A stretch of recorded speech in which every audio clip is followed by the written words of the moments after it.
In this video, we'll talk about how to use Kronos.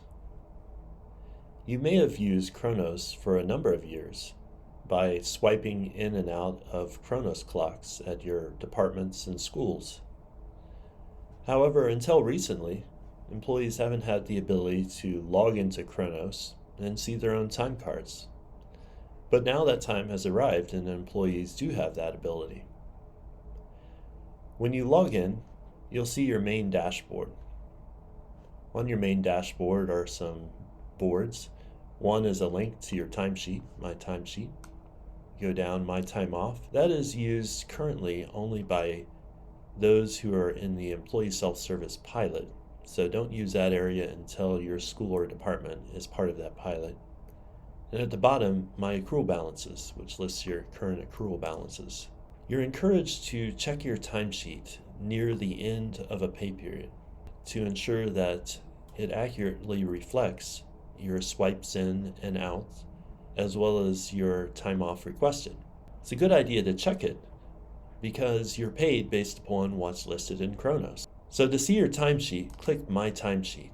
It will take you to your timesheet for the current pay period. To see a previous timesheet, click the left arrow.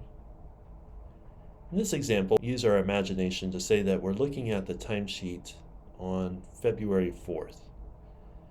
And we're going to look at it and just see if it looks okay and looks accurate based upon what we remember. So as we scroll down, there's a few things that stick out. One is the missed day on Friday. We see that there's 0 in the calculated total area. And another is this red box. There's no out swipe, and again, 0 in the calculated total area. So in this example, say that you turned in an absence form and the timekeeper hasn't yet entered that time. You might send a kindly reminder to that timekeeper. Let's say that they go ahead and they enter that time as you had noted in your absence form. I'll refresh. We'll see that they have that 8 hours now, so that's good. But what about the missed swipe? Not sure what happened here. I think you may have just forgotten to swipe out that day. Again, you may have to report that by means of a form or email to the timekeeper. And when you do that, they'll go ahead and enter that time. And if we click refresh, we'll see that that time is now added. Now another thing that happened when that time was added is now there's a little overtime box that popped up. So in Kronos, for all employee groups, except for bus drivers, because there's some different calculations that apply, you'll have a box that pops up that says overtime whenever you hit overtime status. Please note that only on days on which you see this box, overtime status, can that time be converted to comp.